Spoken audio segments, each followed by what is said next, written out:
God himself tried to smite me 20 minutes ago by making me choke on a piece of pineapple, and so I spit it out on the counter and laughed in the face of death. My throat still hurts. So if you're wondering why my voice is all fucked up today, that's why.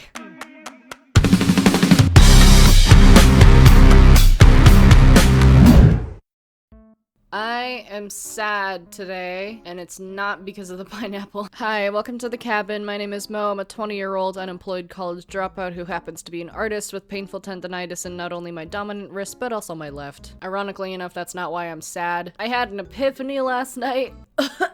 And I slept really shitty, so let me tell you why. So if you don't know, I've been making comics since about 2016. I would have been like 14-ish when I made my first comic, maybe 15, I don't really know. I'm not doing the math, I'm not passionate enough about this to commit to that amount of effort. Moral of the story, I was really young and really stupid, so my first comic fantasy right here was really shit. So I worked on this for about 2.5 to 3 years, and then I quit it because I realized it was really shit, and then I started this one and I worked on that for maybe 1 to 2 years, and then I quit that one because I also realized it was shit, and then I went through a story crisis where I didn't write anything for like a year, and then I started writing this one. We're coming up on 2 years. On August 4th it'll be 2 years of this, and now I'm also realizing it's kind of shit. So I'm kind of going through the motions right now. So let me explain. Let me explain. I was laying in my bed last night after a night of trying and failing to write anything for this story. Since I've gotten out of college and since I've got diagnosed with tendonitis, I haven't been drawing at all, and it's been driving me crazy. And so that kind of leaves me with my only creative outlet to be YouTube and writing, and I can only really do YouTube when I'm home alone, which isn't all that often because I'm embarrassed of talking to myself in my room, so I don't do it when people are here. So I've really been trying to write a lot, especially since I've been avoiding several plot holes. I didn't want to think about the plot holes because I knew they were really big plot holes and I wasn't sure if I could figure it out, so we practiced avoidance. I tried really hard last night to work through some of these, and I just had no energy, and it was like, damn, this shit's kind of making me depressed. That's not how your passion project should make you feel. Writing comics is like a big part of my life, and so when I do it, I want to be excited about it. And I was excited about this for a long time until I had to think about it because I had nothing else going on in life. And then I was like, okay, I can't avoid this anymore. Ironically enough, I'm not as upset about it as I thought I would be, considering I probably saw this coming. I don't remember what video it was. I think it was probably my 1 year anniversary for this comic. It's still on my channel somewhere, but there's a point where I say, like, I'm still preparing myself today to be like, okay, maybe one day I'll wake up and I'll not like this story anymore. So I've been mentally preparing myself for this moment. So I guess, it's here now. I mean, it sucks because I really did like this story and I thought it was really good. And, the concept is still really nice. Like, I would really like to continue to try and work on it and see if I can figure it out, but I don't know. I also, I didn't know if I should actually share this with you guys. Like, this epiphany that I had. And before you burn me at the stake, let me explain why. So if you've been on my channel for more than, a year, you are aware that I've had a bit of a trend with comics in the past. I don't tend to keep them around. I have canceled every comic that I've ever made because I'm a perfectionist. I get to a point where I've improved in my writing and I can now see that there are flaws in the story that I wouldn't be able to fix, and so I cancel it because it's not making me happy anymore because I'm a perfectionist and I know that I can do better and I want to put out my best work instead of settle for what I got. So, with that in mind, I wasn't sure if I should tell people that I'm having this thought process because I didn't want to be like, oh, hey guys, I'm canceling the comic again. Thing is, I still really like these characters and I still really like the concept, So I'm gonna try my hardest to like work around it. I might end up having to redo the comic pages. I don't know. I mean, I guess it doesn't really matter. This comic has been on a hiatus for a year anyway. So if I suddenly drop it, it's not like you guys are gonna miss out on much. You're like, it'll be unfortunate because I'm like 80 pages into the 5th chapter, but you know, I'm not broken about it. But you know, the reason I didn't want to talk about this was because I was like, oh god, I'm gonna have to disappoint my community again. But then I was like, hold on a hot, juicy second. This is my comic. I'm the one who's writing the scripts and drawing the pages and taking time out of my life in order to put effort into making this a reality. If I'm not liking it, then why the fuck am I doing it? If I know that I'm gonna be unsatisfied with the work that I put out, then why am I gonna waste my time working on it if I know I'm not gonna like it? Because people want me to? Bitch, I'm not bound to a contract. If I don't want to do something, I'm not gonna do it. And you know, if you're mad at me for that, that's totally fine. I don't care. You're entitled to your own opinion, but just know that's not gonna stop me from making my decisions about this. But also, you know, you're my community. You guys are the ones who support me. Like, I don't know. The way that I see it is if I was watching a content creator and I liked their stories, I would want to know updates on how that story is doing, and so I don't know. And maybe you're like that, maybe you're not. I don't know. If you don't give a shit, you don't have to watch this video. But that is the reason I'm sad. Kind of. I don't know. I'm more conflicted, if anything. I'm not super distraught about this, which goes to show maybe I wasn't super attached to the story to begin with. It's been 15 minutes and I haven't gotten to the point. So I've made videos critiquing my oldest comic and my second oldest comic, but I haven't done one focusing on this comic, and I think it's about time I do that. So although this is miles better than my other work, it still has potential to be critiqued. Even if you like the work that you're putting out, it's still good to kind of look at it and be like, hey, what can I do differently here? What can I improve from this? Let's, as usual, take a look at the synopsis. So this time, unlike the other two videos, this actually has a synopsis and a schedule that I haven't used in over a year. 3 non-human people live with their very human friend in a city where their mere existence is against the law. They try not to think about their abilities and strange existence until a 4th non-human appears and things get personal. And of course, trigger warnings. This story deals with heavy subject matter, example body horror, blood and gore, violence, depression, suicide, self-harm, homophobia, transphobia, abuse, abandonment, death, etc. So, lot to unpack here. This actually says something about the story and what the reader is getting into, which is, you know, what people look for when they're looking at a synopsis. They want to know what this story is going to be about, because you can't really tell based on, you know, the whole don't judge a book by its cover. You can't tell what a book is about based on the cover. Let's take a look at the prologue. Okay, the visuals are nice, but there's one thing in particular about this frame that bothers me, and it's the position of her ears. So later on, I get better at my anatomy with my animal people, but I've always kind of struggled with the placement of their ears, because I was like, well, our ears are at the side here, but their ears are like at the top of their head.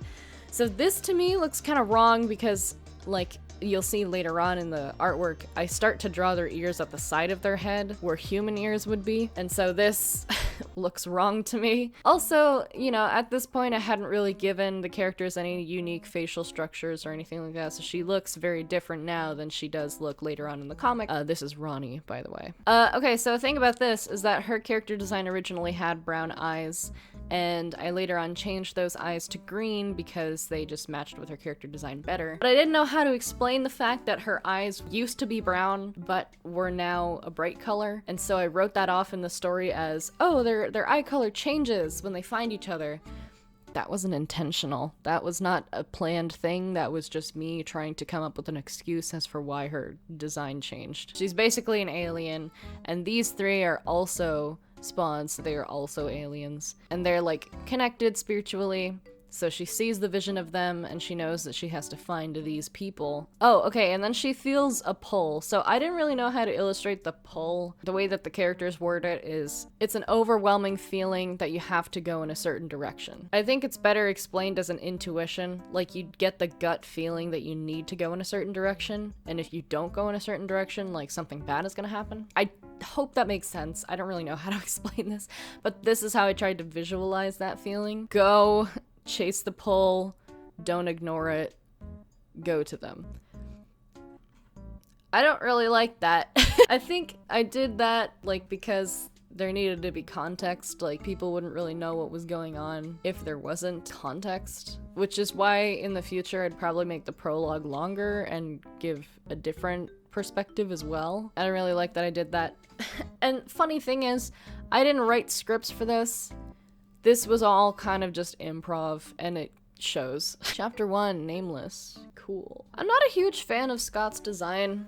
I think his clothing could be better. I like his, like, turtleneck shirt thing that he has, but I don't think the jacket really adds much. And it's too close in hue to his skin tone, so it kind of looks like he just has a backless shirt right now. She looks very different here, and I don't know what it is about her, but she looks very different. Like that, it doesn't look like I drew this. I did draw it, but it doesn't look like I did. I don't like how Scott looks here. I think I was really struggling to draw him because I didn't really know how to draw him. Like sometimes there's characters that I don't understand how I'm supposed to draw them. Like I have to kind of teach myself. I was in that awkward phase of not really knowing how to draw this character.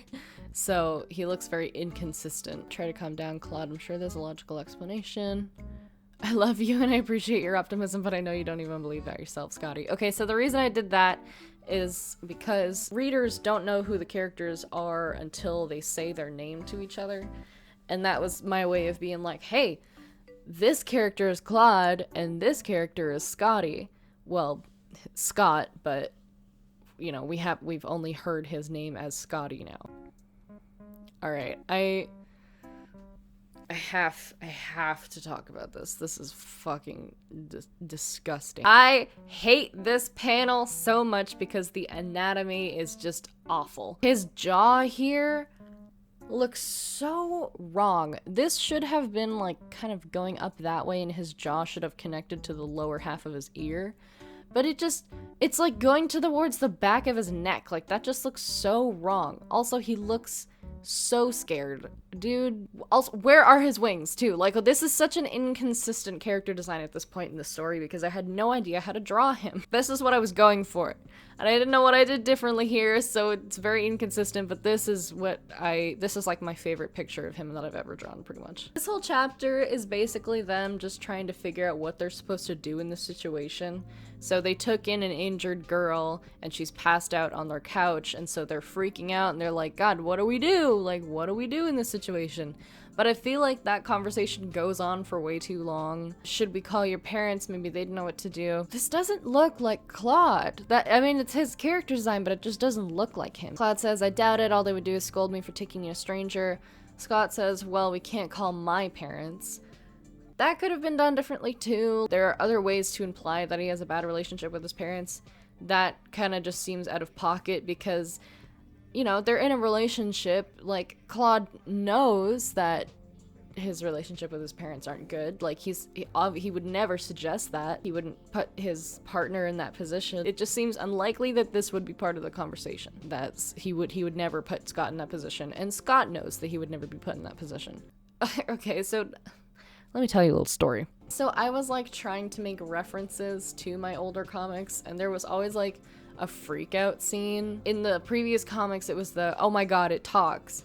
But here, it's a big deal. Like, they're just freaking out. That's not really necessary. I was really comparing myself to myself in my previous comics, and I was like trying to make it something that it's not, and that kind of led to an unnecessary scene that seemed very out of character for the moment. This is now we're seeing this kind of fatherly side of Claude wanting to take care of her instead of being afraid of her. Oh, okay, so this is kind of like a parallel to that one scene in Camaraderie that I talked about in my last video. This and this are kind of parallels, I guess. I don't know if I did that intentionally, but they're parallels. But this has a very different vibe to this. I talked about this in the last kind of episode I did of this like comic critique series. This kind of seems like Jemmy has a very happy expression on. We're very aware of how much I dislike this version of her. I saw this scene and I was like, oh, okay, she's just happy because she gets a chance to be like, oh, look at how great I am. I'm helping out this person. This doesn't shout caring parental figure to me. This, on the other hand, he's giving like a reassuring smile to her. She doesn't look like she feels threatened. I like this frame. I really like how he looks here too. Chapter 2, Wake Up Call. This chapter is playing more on comedy. The first one had some comedy in there, but it was mainly just like Scott and Claude trying to figure out what the hell they were gonna do. And then this one is more so Luna having intense brain fog in the morning. There was a poll I don't follow. So this is just a thing about her character. She is like very hard to communicate with when she wakes up. She just gets intense brain fog in the morning. So this whole chapter is just like showing that. You've known us for so long and still don't get it. It's not that I don't get it, it's just that I don't care.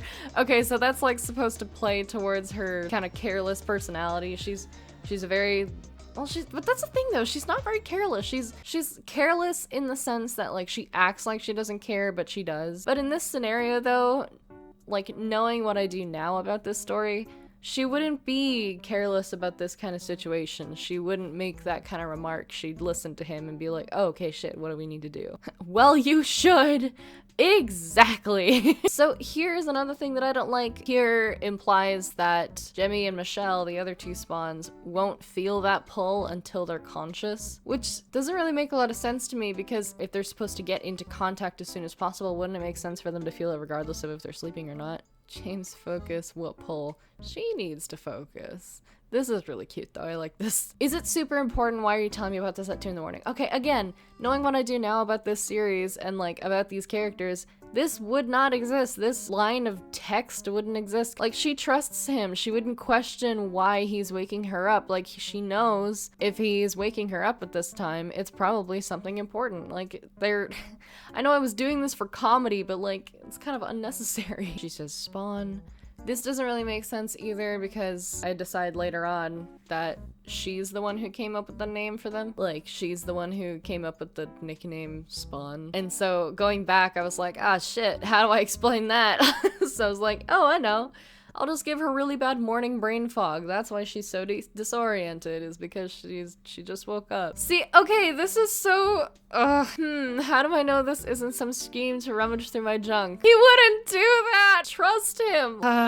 She wouldn't ask this. This is what kind of bugs me, is that based on what the story is, like, this wouldn't happen. Like, she trusts him and she trusts his judgment. Like, she knows that if he woke her up in a panic at 2 in the morning, she's not gonna stall and be like, how do I know that you're not gonna just rummage through my stuff? Like, why do you care? You know, I cannot express it enough that Luna trusts James. She understands that if he is in a panic, there's probably a good reason for that, and she needs to listen to him. Like, she wouldn't say this. Come on, I wouldn't wake you up at 2 in the morning to try and manipulate me into giving you your keys.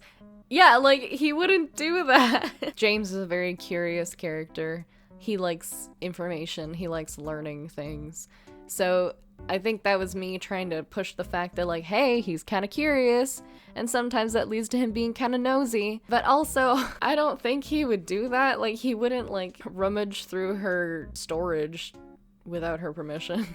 Also, does she have her keys, like, on her currently? Why can't he just go and, like, grab it from the kitchen? You would absolutely do that? No, he wouldn't! Guys, he's respectful. How is he so fucking hot and respectful? So here we see Michelle just kind of leaning on the doorway. Again, wouldn't happen. She would be more alert and like, come on, we gotta go find this new person. Like, for all they know, this poor girl is stranded in the forest somewhere, not knowing where to go. Like, they gotta go, they have to, this is their responsibility to go and collect that person and be like, hey, you're safe with us. Wouldn't act this way. Also, Jemmie's still asleep. What the fuck? Jemmie is still asleep here. Oh look, the life of the party's arrived. I get it, this is me trying to be like, look, they have like a funny sibling relationship. But like, not necessary! This is a stressful situation. You should be going to help your new family member. You gotta go help her out. You don't have time for this. No thanks to you, you're so loud you woke me up. Yeah, and thank God he did. There's a stranded person in the forest that needs your help. Now come on, get up and get dressed. We have someone to go look for. We're leaving now? Yes, we're leaving now. It's important. Why does no one trust him? The only person that trusts him is Jemmie, of course. His fucking girlfriend. There's a reason why they're so compatible, and this is why. Why does no one else trust him? Bro, he has a good point. I love him. I love him so much. I love him so much. So important that we need to leave at 2:28 in the AM. Yes. Why don't you trust him? Okay, I like this line. We can't be showing up looking like we just crawled out of bed, but we did just crawl out of bed. Speak for yourself. I haven't slept. This is probably one of my favorite comic panels I've ever drawn. I don't know why. I like it so much. I care about it so much. I love this panel. Oh my god, look, they're in love. Aw, look, they're in love. Then we have a little bit of a squabble between Luna and Michelle. That's kind of erotic. I think I showed this to my friend and she was like, if a girl touched me like that, I think I'd just pass out. This doesn't look like Ronnie. I don't know who that is. A thing that I don't like about it is I don't really get to explore their relationship much because she was intended to see him as like a father figure, and like he very much sees her as like a daughter figure, even though they're not too far away in age, but they still have that kind of father-daughter relationship. And I really wish I got to explore that more because it's really cute and I really like their like relationship. It's just a very sweet relationship. This whole chapter is them like kind of understanding that Ronnie's in a weird situation. He asks her questions and she ends up revealing that she knows 3 people, but she doesn't know their names. She doesn't know what day of the week it is. She doesn't have a name, which to him just says like she doesn't remember her name.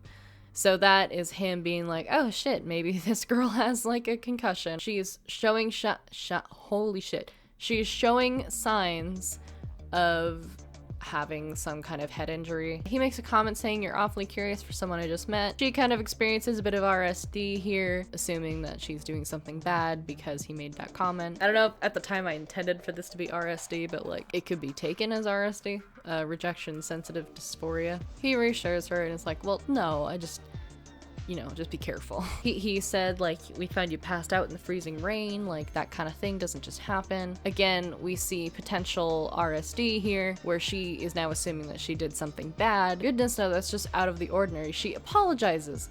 Again, probably RSD. I didn't really know what RSD was at this time, so this was not intended to be that, but it worked out that way anyway. If I were to write this now, it would have been intended to be rejection sensitive dysphoria. I love how she looks here. This is so cute. So now he starts to ask her questions that you would ask someone if you, I forget what it's for.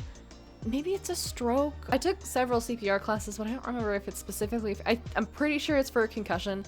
If you ask someone like, can you tell me what day of the week it is? And if they get that day of the week wrong, like maybe there's something wrong. Maybe they've suffered like head trauma. So he asks her like, do you know your name? She says that she doesn't have a name. And then he asks her, do you know what day of the week it is? And when she responds no, he looks very concerned because he now has the idea like, okay, maybe probably get this girl to like a medical facility.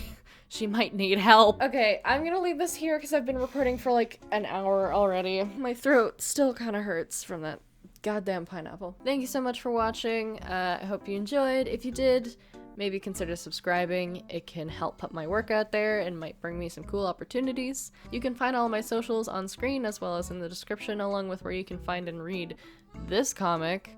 Although, again, I hope you guys understand where I'm coming from on my perspective on this comic right now. I'm gonna see what I can do. If you want me to keep you updated, let me know and I can do that. If you're kind of annoyed at this, I get it. I would say sorry, but like, I'm not really sorry. I want to put out something that I'm proud of, and if this isn't something that I'm proud of, then I don't want to take time out of my life to work on it, because at the end of the day, you know, I'm not bound by a contract or anything. This is my choice to work on this, and I want to, you know, I want to put out something that I love. Okay, I'm gonna stop talking now. Thank you for watching. You keep my life bright, my lights. I'll see you in the next video. Bye-bye.